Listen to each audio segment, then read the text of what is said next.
I'm doing it because I'm told that if I don't do it, my wife isn't horny. So I'm going to do those things. And guess what? She's still not horny. What the fuck am I doing the laundry for?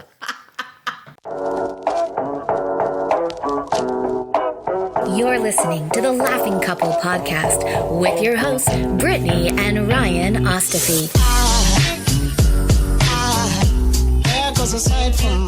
Join them weekly as they discuss topics such as relationships, kids, sex, parenting, all unfiltered and all with a healthy dose of laughter. Please welcome your hosts, Brittany and Ryan Ostafy. I'm sorry, we always have to sync our audio. Ryan's stomach was like, how are you? I never know how to start the podcast. Hello, wife. Well, how are you today? Honestly, I feel like, and we've had a rough month or two in communication. Communication. Because we've just been both so separately very busy. So I don't remember the last time I was really like, how are you? That's not true. Yeah. We took time to go for lunch last week. I understand, but we're going to talk about that. Questions. We're going to talk about that. But I'm just saying, you're building it up for people. Never mind. You're building it up for people. Yes. Oh, right.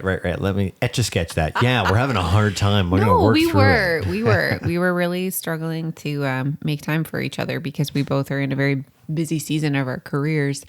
And no different than most of you. Yeah, it's true. No different than most of you. It's just like we've noticed, and I'm sure a lot of people are the same, but like you tend to put your marriage or your relationship on the back burner because you know it's going to be there. It's like the same situation when like a kid is super amazing at school and then comes home and is like rages at you because they feel safe. They know that their relationship can take it, but it does put a strain on the relationship. I think sucks. I think inherently human beings tend to neglect the thing that they think is the most secure in their lives because they think it's the most secure in their lives. It's like, okay, I've got 5 balls to juggle. Which is the one that can juggle itself? I'm going to throw it over there, or doesn't need attention. I'm going to throw it over there so I can keep these other ones juggling. Yeah. I'm going to drop a couple of them, but like, here's the most important one today. And more often than not, we push that over to our marriages or the close relationships that we know. You know, it's even that it's like, that one friend, you know, I can ditch that friend because I know that friend's going to understand that I'm busy and they're going to understand that I've got a lot of things going on. Well, that's the friend that's the most loyal as fuck to you. That's the friend you should probably be hanging out with and push the other stuff aside. And that I think it's okay, you. like if it's like, I get that. And sometimes there is a place for that where you know that they will understand, but they can't always be the brunt of that. No. Like they need to be like on the forefront if priority. Your closest and most dearest, understandingest friend is the one that gets pushed aside the most, they soon become the non-most caring, dearing. Really got words Words today. are difficult this morning. I'm going to struggle through this podcast. Do you have? I do. I already know I what got you're going to 2 say. I love you and you're annoying. All right, but I'm going to go. only focus on the one today. Okay, go for it. Now, this is slightly not fair because we've already gone through this annoying thing. I will say, you know, in the 2.5 years that we've been doing this podcast, I very rarely arrive now at this podcast with a true I love you and That you're we annoying, haven't already addressed. because we have created this system where it's okay to say I love you and you're annoying, and we don't get to the podcast without having these conversations for the most part. Yeah. But I will say, it's annoying. It is absolutely annoying to jump in a car and have no gas in it. It's equally, if not more annoying, to jump into the next car and not have gas in it. Let me rewind here. You decided to take my vehicle, to an event. No, hold on. We decided. Okay, we decided that you were going to take my vehicle to an event. When I got into your vehicle with the kids, there was no gas. It was on reserves, right? So that sucked. But the first thing I did is I went and I got you gas because I knew the next day you'd have your vehicle and you needed gas. So I got you gas. Well, the next day you took my vehicle you came back and said, "Hey, Rye, I put $60 in gas in your car." And I said, "Okay, cool." Because hold on. Tell the whole story. It doesn't really matter. Yes, it does. I didn't fill up your tank because I didn't have my gas card. So I was like, I'm going to use just $60. Right. We then decided that it made more sense for you to use my car again at the next event that you went to, only to have me finally get back to my car and there was no gas. Your rebuttal was, I put $60 in. And you use that $60. So the 2 times I enter into a vehicle, there's no gas. And we've talked about this on the podcast numerous times. At least I know of one where we said, when you see something that needs to be fixed and you choose not to fix it, right, what you're doing is saying someone else will fix it. Well, when it comes to gas, there's only 2 people in this house that are capable of fixing that situation. And in both situations, those were me. Now, here's how that impacted me.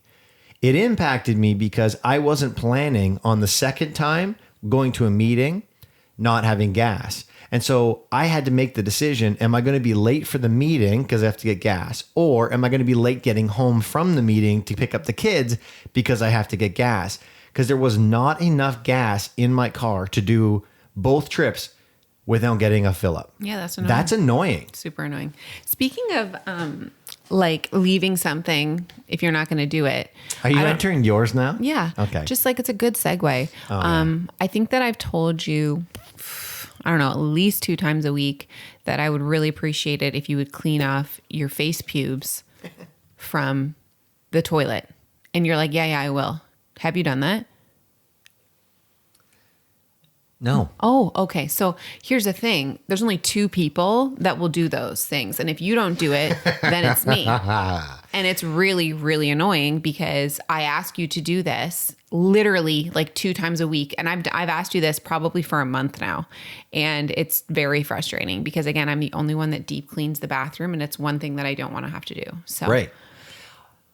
Countering that. Countering that for a moment. Countering that for a moment. Take the onus. A couple of onus. weeks ago, we had a conversation on this podcast. Take the onus. Of my chin hair on the floor equals your long hair on the shower wall. Can I just let you know? Is there hair on our shower wall? Can I just let you know? Is there hair on our shower wall? So many people wrote me after that podcast and was like, it's not the same because I clean it. You don't clean the bathroom. Well, wait a second. If you clean it, then what? If you clean it, which I do. If you clean it, then why are you telling me to go clean it right now? Because you said, babe, I deep clean our space. If you're adding extra shit that I have to clean from you, that's frustrating. Listen, if you're on your knees cleaning around the toilet and you're mad at me because of my chin hair, fair game. Yeah. Okay. What you're telling me to do is clean it. And what I'm telling you to do is clean the shower wall. I do. You do? Is there hair on our shower wall right now? Yes, and I always clean it. You don't clean yours. Is there hair on the wall? Yes. So how can you say you always clean it when there's hair on the wall? When I'm deep cleaning the shower, okay, I clean everything. Okay. How many times, when I deep clean the bathroom, how many times, do you want to go this again? How many times have you cleaned that bathroom? Like deep cleaned the bathroom? I don't mean like done the toilets, washed the floor. Literally took fantastic, went around in the grout, went around the toilet, did the shower tiles. Literally never.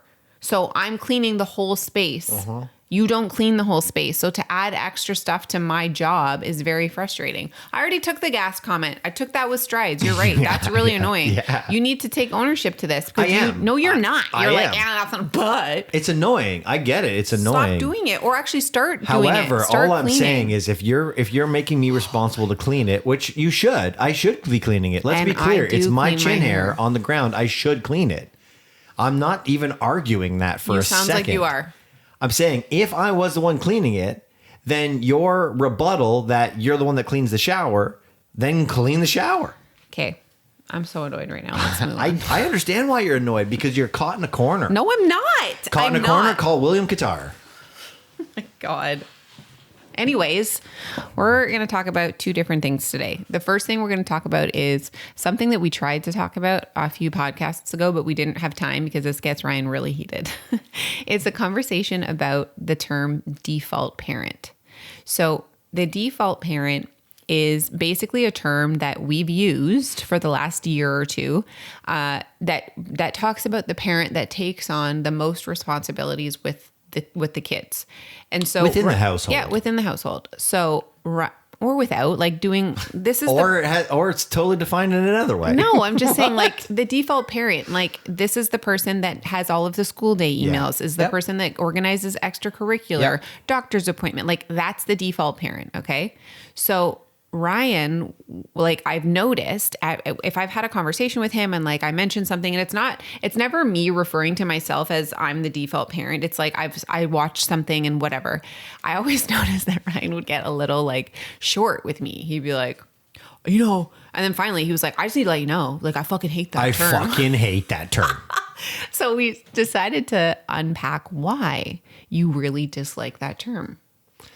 Yeah, this is very similar in nature to the argument we got into a couple of weeks ago on the podcast about parent guilt. Oh, right. Yeah, it does. It's very similar. Here's my thing, and I want to be very clear when I state this. The things that you do in this household, when it comes to the kids' pickups and the schedules and the dates and the appointments and all that stuff. Irreplaceable. Yeah. It is so helpful. Amazing. And so appreciative. Yeah. And my life would be extremely, well, it's difficult in certain senses now. It would be over the top hard almost impossible to manage. I couldn't do what I do if I had to do those things on top of what I'm currently doing. And I'm saying this up front because I do not want to negate how important those things are, because they are important.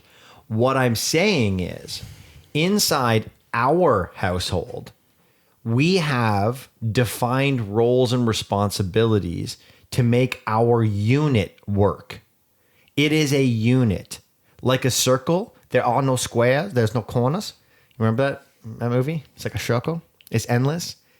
Inside our bubble, to make our bubble work, we collectively have roles and responsibilities. Those, not all of them, but the majority of them happen to be your roles and responsibilities. That does not make you a default parent. That makes you a partner. Because if I didn't do the things that I did, you couldn't do those either. Okay, but I think that what you're missing is saying is, like, your biggest thing is by me saying, if I'm the default parent, you think that if you say you're the default parent, that automatically means that the other parent isn't enough. Like, they aren't pulling their weight, and I disagree. So by saying I'm the default parent and you say that we have responsibilities within our household, I understand that. I think that where we're struggling lately is that this past year or two, I have been working way more than I did in the past. So I took on these default parent roles because I had the time. And like, that's definitely a huge contribution into our relationship. But now that I'm working just as much as you, I'm still doing all of the default parent responsibilities, and I'm like drowning. So I think that I just don't agree that by saying I'm the default parent makes the other parent less like great. Do you know what I mean? Like, I get where you're coming from, but I don't think it necessarily is a bad thing. I just think that there is a parent that like takes on those roles. And I think it might be hard for couples to like transition. Like, we are in a transition phase right now where you are like taking a lot of those responsibilities on, and we've had to shift because I'm working at night or I'm working on the weekend, and you are doing things that you didn't do in the past. And you're working and figuring out how to manage that because that's not something that you've done for the last little while. I think the term default parent is what pisses me off. And to be clear, it just because it negates, for me, it negates my efforts, and it makes it like, well, just think about it. Like, think about the term default by definition. It's like, okay, if I'm gonna go to mom, okay, I'm gonna go to mom. I'm gonna go to mom. It's like I'm not a resource for the kids to go to. And that's completely inaccurate. I might not be the guy who knows the teachers' names in the first week of school. Oh, I thought you were going to say like at all. Do you know what the kids' name, the teachers' first names are? First names? Yeah. No. No. Because I'm respectful and I call them by their last names like the kids do. Okay. Sure. Anyways, I might not know these things. And that's fact. Like that's true. But here's what I would say. And again, this is not to negate your efforts. But if you, God forbid, got hit by a bus yesterday, I say yesterday, not today or tomorrow, because we know you didn't. I took that from my cousin Adam. Okay. Had you got hit by a bus yesterday, or had you not been around when school started this year for me, do you know who would have done all of that stuff? Me. I would have figured it out.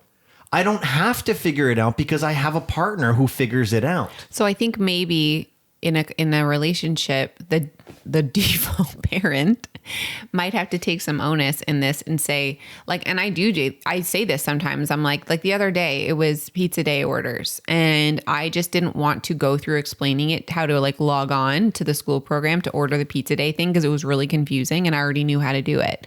But because of that, you didn't learn. And so I'm like, I'll just do it. So if I'm not even going to be willing to teach you how to do those things, I can't complain that I'm doing all of the things. Do you know? Not that I am complaining. Like, I'm really not. I think that you do a great job. Like, we've had some conversations about the mornings. Like, they're really crazy for us. Ryan has a meeting every morning at 8:30, but that half an hour before school gets like batshit crazy. And so I said, hey, listen, I can't make 2 lunches every single day of the week because my mornings are nuts too. And so Ryan now makes the lunches Tuesday, Thursdays, 100%. If he wants to make a lunch on like a Wednesday or Friday, he does. Like, but in saying that, this wasn't always the case. Like, I literally just made the lunches and I was like, I need help with this. Like, I need you to do these days. And it's just like strict communication, right? Like, you need to be like, okay, Brittany needs help. So you had to put in your calendar, like, Tuesdays and Thursdays, that's your lunch day. It is. I will say though, sometimes it's really annoying because your morning is like fucked up. And then if you get behind, you're like, just do it. Help. No, you don't. You don't say help. that. You say, I'm going to have to do this later. And then you come up at 2 minutes before we're supposed to go. I got it. All I'm saying is this. So when you go away, right? And you went away a couple weeks ago. Yeah. The kids didn't die. But right, I think that that's hard because I don't think that the default parent is like, it applies to like those days. Those are isolated times. I'm gone for 5 days. You can handle the kids and everything that comes with that for 5 days. Like, you already knew, I told you that they have birthday parties to go to here, and here. They've got cheer practice, and you just had to manage those things that were already set in place. I think the default parent goes past those day-to-day like dad activities. It's like, it is the planning of things. It is knowing, okay, well, we need to get this doctor's appointment. It is, oh, you know what? Everything in Cooper's drawers don't fit him anymore. We should probably like recycle these clothes and put the new ones in. It's those things that happen like past the day-to-day dad roles. Do you know what I mean? That those things, because I have like zero problem with you. Like, I would never be like, oh, Ryan can't handle the kids for 5 days. Like, I knew you would be fine, but those don't, like, that's not default parent stuff. That's like, hey, we got dad for the weekend. But here's the problem. And this is why I brought this up. This is why I brought this up on my phone. Okay. So this isn't like Ryan encyclopedia. Okay. Like, words matter. Yeah. Words matter. And the word default, by definition, is a failure to fulfill on an obligation. By definition, what someone is saying is, if you are the default parent, you are doing that because your partner failed to fulfill on an obligation. I am not failing to fulfill on any obligation. We have an obligation to keep our house together. And part of our obligations are I do X and you do Y. Mm-hmm. I did not fail to fulfill on my obligation. So when you say default parent, I did not default on my parenting. But it's not referring to you as, you're not defaulting. It's like the default parent is the one that will have all of that stuff regardless. Do you know what I mean? It's like that the default parent does those things without even like realizing they're doing them. I understand, but the definition of the word default is a failed obligation. So I would invite you, what would be like, I'm open to changing the term. What are some suggestions? I'm asking for someone to change the term because by simply saying that I'm the default parent, what you're really truly saying is your partner isn't fulfilling on their obligation in your marriage or in your family. And I'm telling you right now that when I hear it to me, I'm like, the fuck I'm not. So do you have any other suggestions for the word default? Maybe go-to parent. Okay. Like I'm the go-to parent. Like go to get this information and go to get that information. You want to be the go-to parent? Be the go-to parent all goddamn day. But I do don't not know, be like, the default parent. Go-to parent also, I feel like, is just as much negativity because it's like, oh, they're the go-to parent. I mean, the other one, like they don't like to go to that parent. Well, listen, in our household, there's no doubt about it. And I do struggle with this a little bit, but when Riley comes and says, "Hey, Dad, can I have a play date?" I always say, "Ask your mother." And the reason I say ask your mother is because I'm downstairs working and I know that if she has a play date, it's going to affect you more than it's going to affect me. Yeah. So I say, go ask your mom. Your mom is the go-to person for yes or no when it comes to certain things throughout the week. I'm okay with the go-to parent. Mom's the go-to parent. She knows when this is happening. She knows when that. But to say default... That's me. That's a negative on me. And I'm telling you right now, I'm doing everything I need to do for this household and everything I'm doing for this family. And when you say and that you're the default parent, what you're saying, and I know that you're not saying this, but I'm telling you that other men feel this way. When you are the default parent, that means that they are not fulfilling on their obligation. And if they're not fulfilling on their obligation and they're beat to shit and they're tired and they're stressed, they're going to say, the fuck I'm not. Right. I just don't know if there's any other word that like I'm trying to look and words matter. I agree. And I'm open. Unless the word is famished, words matter. Like, again, you can't say present because the other parent isn't like maybe like mindfully. The blissful parent. Let's put it out. Like, I would love people, if you're listening to this one, like DM us with a different version collectively. Can we just eliminate the word default parent? Mm-hmm. Because I think it's taken on a definition on its own. Mm-hmm. But when you break it down to what it actually means, if you really truly look at it, you'd probably say that your partner isn't fulfilling on their obligation. Mm-hmm. It's almost like they're the admin parent because they're doing all of the admin stuff. It's extremely important. Do you know what I mean? Like, because when you think about it, like I look at the default parent to me again is like the behind the scenes stuff that doesn't really do the day-to-day things. Like they also do that, but they're also the ones setting up all of the admin, the logistics of it. The truth of the matter is this, Britt, my life is easier because of you. Would you say that your life is easier because of me? Absolutely. So how am I defaulting on anything in our relationship? Listen, we're not on opposing sides. Okay, good. I'm very much open to a different term. Can we just cancel? You know what? This is a cancel culture. Can we cancel the default parent? Please, for the love of God, cancel it. Yeah. Because what you're doing is you're diminishing your partner. Mm-hmm. By calling yourself the default parent, you are diminishing your partner's worth inside your relationship and inside your family dynamics. Mm-hmm. If they are defaulting by chance, if they are a shit partner and a shit parent and you want to be the default parent, by definition, be the default parent. But they better be shit at what they're doing, because if they're trying hard and they're working hard and they're putting in the effort and they're doing the things that they said they would do, you cannot call yourself the default parent. You can just call yourself a parent doing your job. You okay? You're like winded.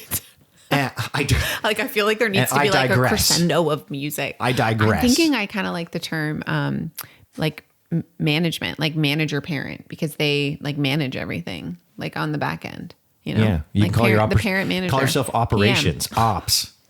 I'm the ops. I'm special ops in the parents department. I'm the ops parent. Okay, let's slide into the discussion.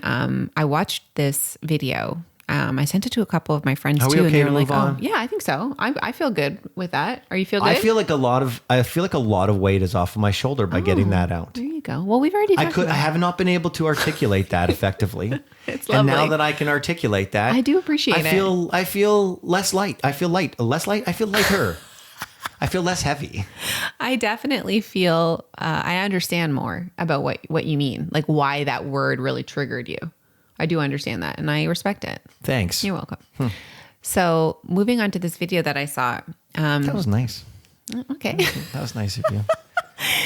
It's about, I feel heard. It's about, this guy starts talking about how, he's like a coach, and I guess some dude came in and was really frustrated because this guy that he was coaching saying like, my wife isn't attracted to me anymore. And when I feel like we are intimate, it's like a chore to her. Excuse me. Oh, sorry, it's my sister-in-law. I'll have to call her back.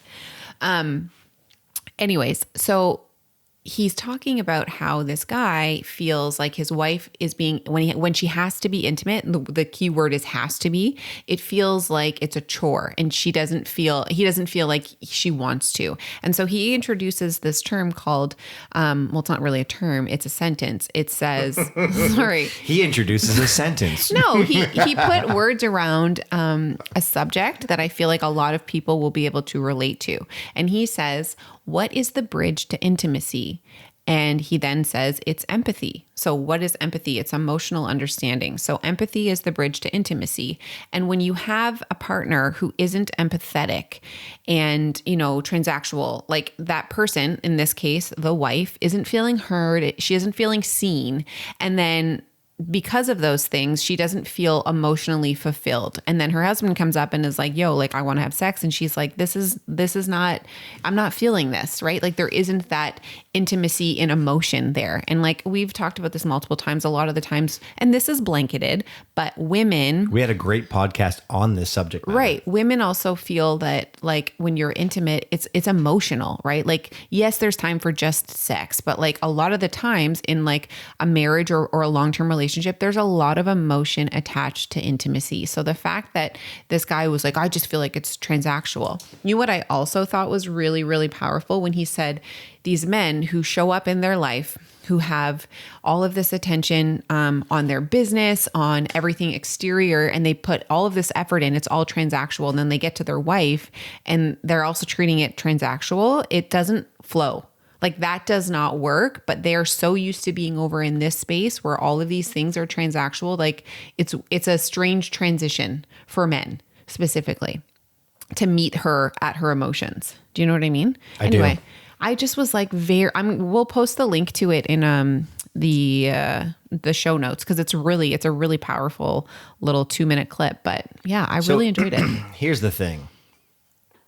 First and foremost, I think it's important to note that I completely agree with this individual. And when he was speaking, I thought, yeah, that makes a hell of a lot of sense. Obviously, the bridge to intimacy is empathy. We all know that to be true. I don't think so. Well, you and I do. Collectively, as in you and I. The two people in this room right now, we all. Here's the thing. If I am a man, and I'm hearing this information. This to me, empathy to me is the same kind of conversation. It borders on the same kind of conversation as this love language thing, right? Mm-hmm. That we talk about excessively, where it's like a lot of women are acts of service for their love language, and a lot of men happen to be touch for their love language. That just seems to be how we receive love. How we give love is unique in our own sense, but I do find that a lot of women are acts of service and a lot of men are touch, physical touch, which is where a lot of these marriages get kind of, murky. Number one stressor is according to stats, is financial. And then the number two is intimacy or lack thereof. I think here's where the yeah, but comes into play. Yes, I understand that. Yes, it makes sense. Yes, green light, gold star. Yeah, but why is it the man that has to have the empathy? What do you mean? Well, if y'all know that our love language is touch. Oh, we're going to go here. And you all know that the way we interact on a day-to-day basis is transactional. Where's the empathy for us? I'm sorry. So you're saying that a wife who knows that their husband receives love in touch and he deals with transactions, she should just like kind of suck it up and do those things if she doesn't feel emotionally met? I'm not suggesting that she should. Well, I'm asking because I want to be real clear before. I'm not suggesting that she should. Okay. What I'm stating is that's what you're saying the male should do. No, but this comes Correct? down to, I think, the conversation, like really what comes first, the chicken or the egg, right? We're at this standstill of, I don't feel emotionally supported in like what I'm doing around the house. I feel like I have all of this stress. You come home and you just want sex. Well, I'm not going to give you sex if I'm not getting help over here. Where the husband's like, well, I'm not going to give you help if I'm not getting sex. So it's like one person kind of has to give, right? But I will go back to, like, you said something about receiving and giving love. It's also different. Just because you receive love a certain way doesn't mean you give that the same way, where I feel like you do. Like, I had a really stressful week last week and you were so lovely and you were like, listen, tonight I'm going to give you a massage, like literally gave me like a full body massage, because that's how you receive love is touch, right? And for me, that was unreal, like literally rubbed my whole body down. But what have really helped me in like my stress would have been like, hey, just so you know, I did all of the kids' laundry. You know what I mean? It's those different givings. Well, Brittany, that's funny that you mentioned that, because on that same day, I did the laundry. On that same day, I booked a reservation for our lunch. And on that same day, I give you a massage. I hit all three fucking love languages. You did your laundry and you booked laundry. You did your laundry, Correct. something that wouldn't have affected me because I don't do your laundry. It was bothering you. I don't do your laundry. So you weren't you. taking something off of my plate. You were doing a responsibility that you needed to do. And then you booked our reservation because I said, you need to book our reservation. We need to have lunch together. I want to hang out. So these are things that I had to tell you to do. But You're welcome. Good job. You're welcome. All I'm saying is I hit every love language. Every goddamn love language was hit in that evening.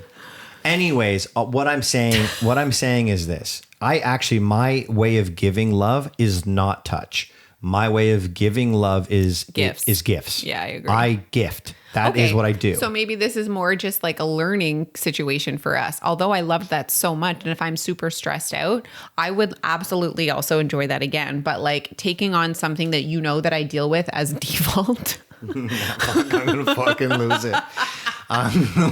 Would be really helpful for me. You know what I mean? Like, hey, you know what? I made the kids lunches. I know it's like usually your day tomorrow, but I did them. Like those small things. And we always joke about like, oh, like laundry is floor play. It actually is. Floor play? Well, it could be. It actually is though, because it's taking a task away from your partner. If they are stressed out, it's taking a task away from your partner to put them in a space of like, oh, you know what? That's one less thing I have to worry about. I'm a little bit more relaxed, especially for women. If you're taking something off of their to-do list, they're going to be like, oh, like that is definitely emotional empathy. Like you are meeting me there. I know that you're caring about the stuff that I have to do beyond my life as a mom. Yep. It is sexy. Yeah, I totally get it. Totally get it. Here's my but. But I'll tell you from a male standpoint, when men are so like, honest to God, we are simpletons. We need to eat and we need to have sex. And as long as we get to eat and have sex, life is like we can figure out everything else. And I'm not suggesting you need to cook for us. Don't get that twisted. Women aren't complicated either. We need to feel supported in our duties outside of being a mom. And if you help us there, we're going to be like, I just don't like your whole argument. Why don't you meet me? Listen. Why aren't you sexual? Of course you don't like the argument because it allows you to not do the other things. No, it's not. I just like, honestly, right? I feel like I'm going to screenshot every single woman who messages me from this podcast and be like, just so you know, it's going to trigger a lot of people. But listen, here's the thing. We're talking about stuff that affects marriages. Yeah. There are equally the same amount of men who don't listen to this podcast that if they listen to this podcast would be like, he's saying what I'm thinking. I'm not saying And what that I'm you thinking don't and what I'm deserve- saying is this. I get it. Honestly, if I did X, Y, and Z more, you would be less stressed. You'd be less worried. You'd be all of these less things. And then that could hypothetically lead to more sex. It doesn't always lead to more sex. Why? Because all the experts say, well, don't do this, and this to get sex, because that's just the wrong way of doing it. No, that's why I'm fucking doing it. I'm doing it because I'm told that if I don't do it, my wife isn't horny. So I'm going to do those things. And guess what? She's still not horny. What the fuck am I doing the laundry for? What I'm saying is this. If you know that this is how men talk, on a day-to-day basis, they're transactional. On a day-to-day basis, they don't meet people at emotions. They meet them at like objections and go straight to fix. If you know these things about us, and you know that our love language is touch, which equals sex, and you choose not to do those things, it's the same thing that you're saying to us. It's like, well, if you don't do this, then I don't give you that. Well, maybe if you just gave us this, we'd give you that more. You're absolutely right. What came first, the chicken or the egg? I don't know, but it seems like every single psychiatrist, every single relationship coach, every single person that we talk to says, men, if you just did more of this, you'd get more of that. How about you just stop, pump the brakes for 5 seconds and say, maybe, just maybe, if you touched your husband, he'd feel appreciated. Maybe, just maybe, if you touched your husband, he'd feel loved and he'd feel supported. That's like a whole, basically saying that the victim doesn't feel valid. Like the victim should do something. Like, I just don't like this argument. How are you the victim? No, I'm not a victim. I'm saying that goes back to like the blaming a victim, being like the victim could have done this, but sweetheart, blah, blah, blah. But sweetheart, hold on. That's only if you think it's the other way. I let you talk. You did. Thank you. I think that if you are going to come to an agreement with your partner, if you feel like you are in this like tug of war situation, I think it takes both parties to put a solid effort into doing something that maybe isn't like particularly the way they do things. So for me, I like if I'm super tired, I need to swallow that tiredness and be like, listen, I know Ryan's really stressed out right now. If we're intimate this like right now, it's going to help him. And I need, even though I didn't maybe get the laundry done from you that day, and I need you to go and do the laundry or try those things. And it doesn't necessarily, you can't be like, I did the laundry, where's sex? Like KY jelly is my default partner. Anyways. I said it. I think that both parties need to step outside of their comfort zone of what, like they're, at the end of the day, they're both just very stubborn. I want this from you first. Right. I'm not going to do what you want until you give me what I want. Like there has to come a time where both parties let their guard down and say, you know what, like let's start blank slate and we'll both actively try. But this comes down to communication. Let me ask you this question, Brittany, and I think we can end on this. Oh, okay. Well, you can keep going if you like, but okay. I think this is a good place to end for the people listening to this podcast. This is a great place for them to end the podcast and ask their partner this. If one partner decides that they're going to do the things that the other partner wants in their lives, to make their lives easier, to fulfill their love language, to do whatever it is that they need to do to clear the path for sex, and it's not reciprocated, how long do you suggest you continue to do that? I don't know. I don't have an answer. Because the problem that I have, and I've heard this argument from you before, it's like, oh, you only did that to have sex. No, I don't no, that's not true. I don't say, honestly, Rye, I haven't said that, if at all, in years. So you don't get to put that on me. I don't think I've ever been like, you only did the laundry for sex. Do you think that's not a common thread amongst marriages? Do you think that's not common? I think that would be a comment that a woman would make to her girlfriend, but I don't think that's healthy to say to your husband or your spouse. I don't think it's healthy to say at all. What I think it is your partner's trying really hard to fulfill on what you're asking for. I don't think that's a comment to make. And you are still withholding. I don't agree with that. I would never say that. Like, oh, you only did this for sex. Yeah. And like, I'm trying to help you out. I'm not doing this as I'm doing this so you get to give me sex. It's like, I'm doing this because I know that this helps you. And I know that this maybe will be able to bring us closer. I do not agree with saying that. I don't think I've ever said that. I think it's important. I think it's important to really, truly establish. Let the record state. To establish that sex is part of the obligation of marriage.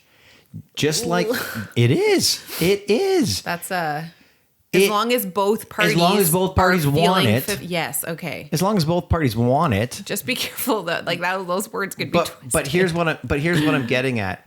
No different than if there's laundry to be done, someone in the household has to do it. And it's not one person has to do it. Both people have to do it. If the dishes need to be done, it's a partnership. If the kids need to get this assignment done, it's a partnership. All of these things are part of relationships.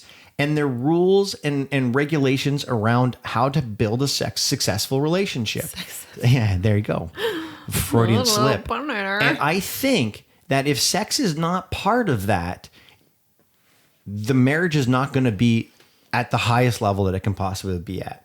I would be willing to bet a couple who has sex with each other more than a couple who doesn't is a happier couple. Yeah, I would agree to that. So if you want a happy relationship, do the laundry. Do the laundry and fuck on top of it. No, before. Well, that would be gross. Do fuck on top of the dirty laundry. Yeah, and you're going to wash it anyway. Yeah. Let's fucking get dirty on the laundry. On that note. Okay, bye. Yeah, we'll see you later. This was great. No, sorry, you have anything else to say? No. Okay, bye. Let's default. There goes a sight from my soul.